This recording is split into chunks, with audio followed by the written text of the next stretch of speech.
más cordial bienvenida a tiempo y fuera de tiempo en este audio número 38, en el cual estamos tratando el Apocalipsis 17, la gran tribulación, ese periodo que ni bien comienza ni bien la iglesia del Señor nuestro Jesucristo es arrebatada. Entonces estábamos en el capítulo 17, el último versículo que habíamos leído era el 16, en donde hablaba entonces de que esos 10 cuernos, esas potentes naciones, 10 potentes naciones formadas en la gran tribulación, iban a deshacer la ramera, que dijimos entonces que la ramera era aquel compuesto de religiones, todos bajo una misma cabeza, formando un cuerpo, el cual lo da como cuerpo de mujer, llamándole la gran ramera babilónica. Y el verso 17 dice, porque Dios ha puesto en sus corazones ejecutar lo que le plugo, y ponerse de acuerdo y dar su reino a la bestia hasta que sean cumplidas las palabras de Dios.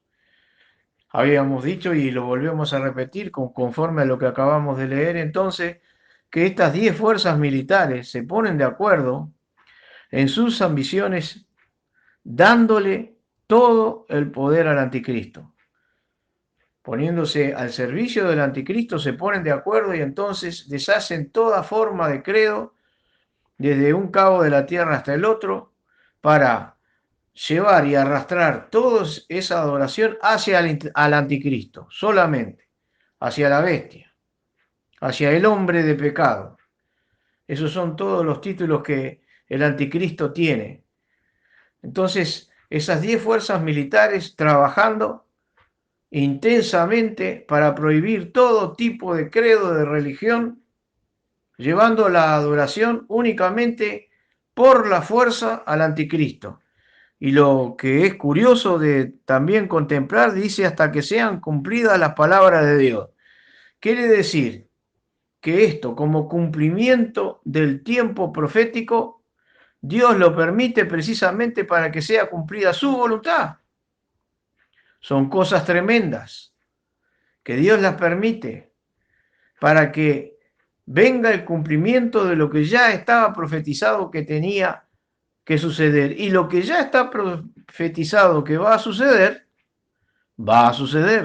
porque es palabra de Dios. Por eso es que tantas oraciones que se escuchan por allí, de que no pase esto, de que no pase, no, las cosas van a pasar. Lo que sí debe ser la oración de cada uno es, Señor, líbrame de pecar, de claudicar de la fe de Jesucristo. Pero las cosas van a suceder. Es inevitable, porque Dios dijo que así iban a ser. Entonces el versículo 18 de este capítulo 17 dice, y la mujer que has visto es la grande ciudad que tiene reino sobre los reyes de la tierra. Que yo sepa, la única ciudad que tiene reino sobre los reyes de la tierra es Roma.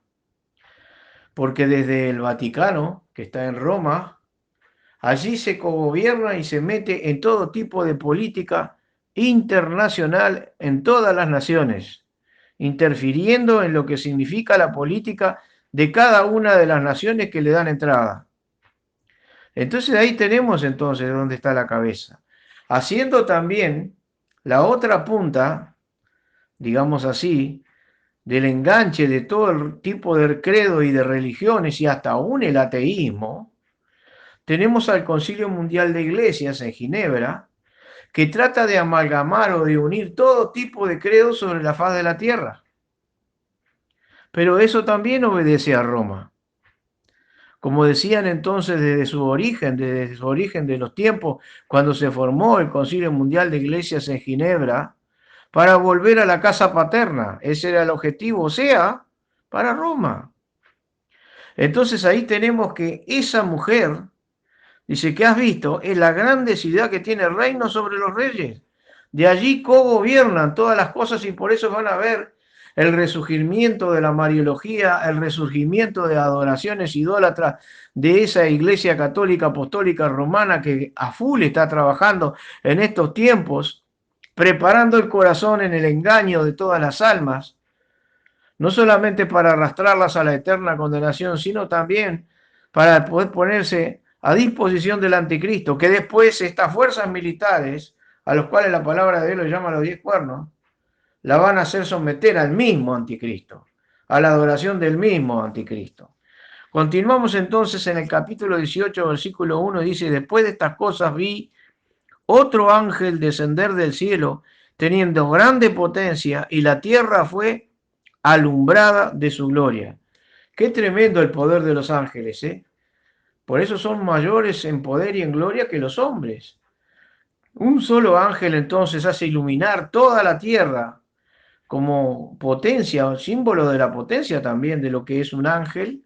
Y luego en el versículo 12 dice, y clamó en fortaleza en alta voz diciendo, caída es la grande Babilonia y es hecha habitación de demonios y guarida de todo espíritu inmundo y albergue de todas aves sucias y aborrecibles. Aquí cae el gran movimiento espiritual y engañoso compuesto entonces de varias religiones en todo el mundo con su cabeza en Roma. Entonces es hecho guarida de espíritus inmundos de las almas. ¿Qué quiere decir esto? Bueno, que al caer entonces toda esa forma de adoración, al quedar frustrada la gente de que lo que creía entonces en definitiva le hacen adorar otro personaje, no los que ellos tenían como religión, porque si entonces, si era un hindú y podía creer en el dios Shiva, por ejemplo, que lleva millones de personas, que es una estatua ahí que la llevan y le hacen la adoración ahí, o si la misma adoración ficticia del Buda en la China, o donde sea, también los seguidores de Mahoma en la Meca, a través de ese profeta falso, que tiene como base el odio a Israel y al cristianismo. Bueno, todas ese tipo de adoraciones entonces que las van a hacer, por decirlo así, de pesado, hacer adorar al anticristo, y al quedar frustrados en sus corazones, viene a pasar aquello similar a lo que el Señor nuestro Jesucristo en Mateo capítulo 11, capítulo 43, versículos 43 al 45 dice que cuando el espíritu inmundo ha salido del hombre, anda por los lugares secos buscando reposo y no lo halla. Dice entonces, dice, me volveré a mi casa de donde salí. Y cuando viene, la halla desocupada, barrida y adornada.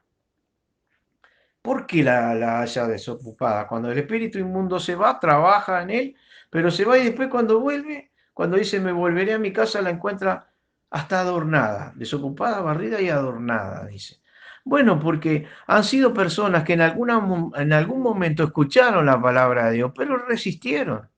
Entonces al resistir, ese espíritu que queda a la deriva y a expensa de Satanás, vienen los espíritus inmundos y la vuelven a habitar. Entonces por eso dice en el otro pasaje, en otra parte de la escritura, que son peores las postrimerías de ese tal hombre que los primeros. O sea, que va a empezar a pensar más mal que antes que había escuchado la palabra de Dios, por no haberla rechazado.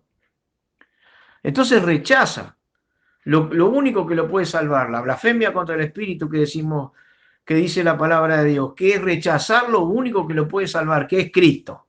Le dice que no a Jesucristo, no se arrepiente, no cambia, no viene a Cristo para ser salvo, y entonces los espíritus inmundos vienen a morar a esa casa. Entonces, dice entonces el verso 45 de Mateo 12, entonces va y lleva consigo otros 7 espíritus peores que él, y entrando, moran allí, y son peores las cosas últimas del tal hombre que las primeras. Así también acontecerá a esta generación mala. Quiere decir que al ir rechazando lo único que les puede salvar, luego pasaron a precisamente integrar el tiempo de la gran tribulación por haber rechazado a Jesucristo, y en la gran tribulación todos esos espíritus inmundos también vienen a trabajar y todavía hasta lo dejan sin esa fe de mentira que tenían, porque a través de lo que acabamos de leer, que las fuerzas militares estas, al servicio del anticristo, le hacen perder hasta su propia religión. Entonces, ahí entonces son marcados por la bestia y son de pesado, por decirlo así, a presión, y entonces ahí vienen las masacres y vienen también todo el proceso en donde para comprar y para vender tienen que dejarse marcar tanto en la frente como en la palma, para después el que es marcado ya no tiene posibilidad de salvación. Y para terminar, entonces, para después continuar eh, con este estudio del Apocalipsis, eh, vamos a entonces a recordar, por último, lo que sucedió según el relato del Evangelio de Lucas, capítulo 17, con lo que se llamamos los 10 leprosos. Porque le gritan al Señor, los 10 leprosos al Señor, que tenga misericordia de ellos, ¿verdad? Desde lejos le pegan un grito allá. Y el Señor les dice que vayan y se muestren a los sacerdotes. Entonces los 10 leprosos van a mostrarse a los sacerdotes en obediencia a lo que el Señor nuestro Jesucristo les dice. Al irse a mostrarse a los sacerdotes fueron limpios por el camino. O sea, ya que lo que ellos querían era precisamente que se les fuera la lepra, como todos cuando andamos en alguna situación mala, o física, o económica, o familiar, o sentimental, o de cualquier índole, queremos que Dios nos saque. Entonces le pedimos a Dios que nos saque de ese mal que tenemos. Acá los leprosos le piden que lo limpie. Entonces el Señor le dice, bueno, vayan a los sacerdotes, para dar testimonio a los sacerdotes de que ya había venido el Mesías. Ellos obedeciendo a lo que el Señor les dice, y yendo fueron limpios. Y volvió uno solo de esos 10. Y ese, dice, era samaritano. Y en aquel tiempo los samaritanos se llevaban mal con los judíos, se llevaban a las patadas, por decirlo así, como tantas naciones hoy por hoy, que son vecinos, que han sido vecinos de toda la vida, se andan llevando a las patadas, y en varias partes del mundo, lamentablemente, se ve eso, que el hombre no sabe convivir el uno con el otro en paz. Y entonces, en aquel tiempo, el que vuelve era un samaritano, y dice que cayó y adoró al Señor, reconociendo que el que le había dado precisamente la salud había sido el Señor nuestro Jesucristo. Y el Señor le pregunta, ¿y los otros 9 dónde están? Tuvo que venir este samaritano a reconocer. Y ese samaritano, que fue el que volvió, aparte de haber sido sanado de su lepra, el Señor le da el enorme privilegio eterno de decirle que era sano y que era salvo. Eres salvo también. Era sano de la lepra y era salvo. Cuando dice la palabra salvo, tenemos que entender que está hablando de que es salvo de la eterna condenación, de la eternidad, de lo principal.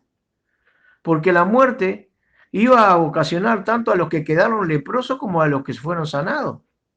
Un día la muerte nos va a llegar a nosotros también. Hayas vivido como hayas vivido. Haya vivido yo como haya vivido yo o vos. Te va a traer la muerte, va a hacer, porque la paga del pecado es muerte y se tiene que cumplir. Y está aparejado Dios para juzgar a los vivos y a los muertos, dice. O sea que ni bien parte el alma de este cuerpo, ¿a dónde va tu alma? Y eso es lo principal.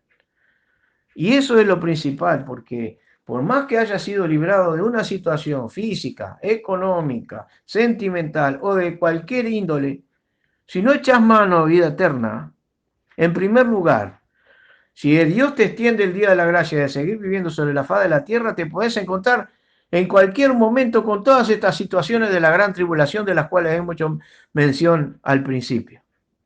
Podés ser libre de ello. Y en segundo lugar, lo peor de lo peor, que es la eterna condenación, el infierno, un lugar de tormento, en donde lo peor de los tormentos eternos es saber de que nunca van a poder salir de ahí. Estás a tiempo. Vení a Cristo. El Señor dijo, y el que a mí viene yo, no le he hecho fuera. Eso sí, debe haber arrepentimiento para con Dios y la fe en la sangre del Señor nuestro Jesucristo, porque la sangre del Señor nuestro Jesucristo es la que tiene poder para limpiarte de todo pecado. Echar mano a vida eterna. Si nunca lo hiciste, andá, cae de rodillas a solas, pedirle al Señor que venga a morar a tu corazón y tu vida será una vida nueva, no solamente aquí, sino por toda la eternidad. Que Dios te bendiga y seguiremos trayendo entonces en el próximo estudio algunas cosas más de esta grande tribulación.